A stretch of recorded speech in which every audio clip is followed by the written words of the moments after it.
सोचिए, किसी किताब का आखिरी चैप्टर, उसका अंत न होकर उसका ऑन बटन हो तो।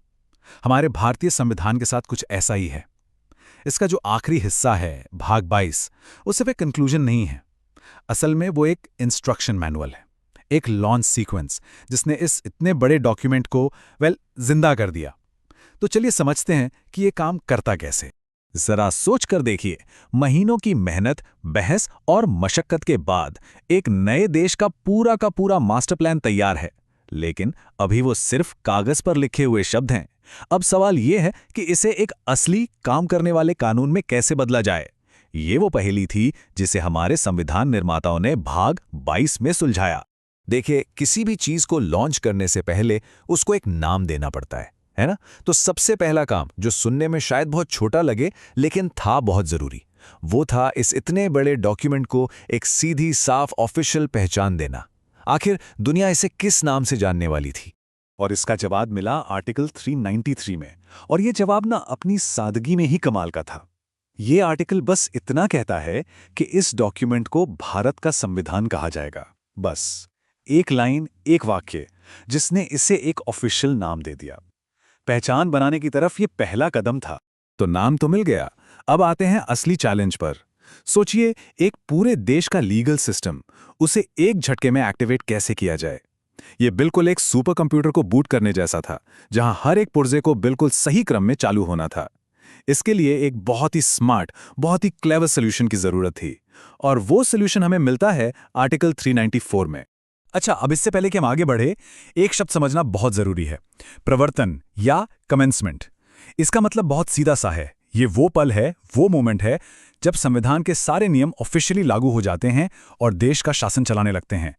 और यहीं पर हमारे संविधान निर्माताओं की जीनियस इंजीनियरिंग दिखती है। आर्टिकल 394 ने एक 2 स्टेप लॉन्च सीक्वेंस तैयार किया। पहले स्टेप में नागरिकता और चुनाव जैसे कुछ बहुत ही जरूरी आर्टिकल्स 26 नवंबर 1949 को मतलब तुरंत लागू कर दिए गए।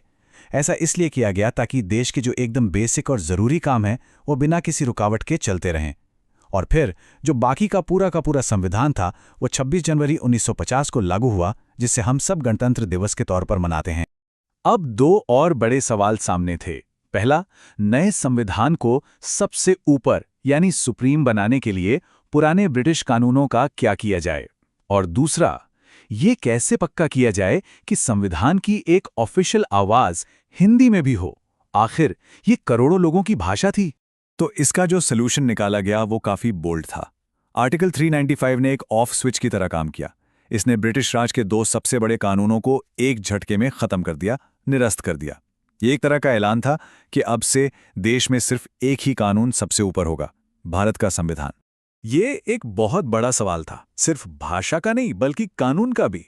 सोचिए, अगर संविधान सिर्फ इंग्लिश में ही ऑफिशियल होता तो वो देश की एक बहुत बड़ी आबादी की समझ और पहुंच से बाहर हो जाता।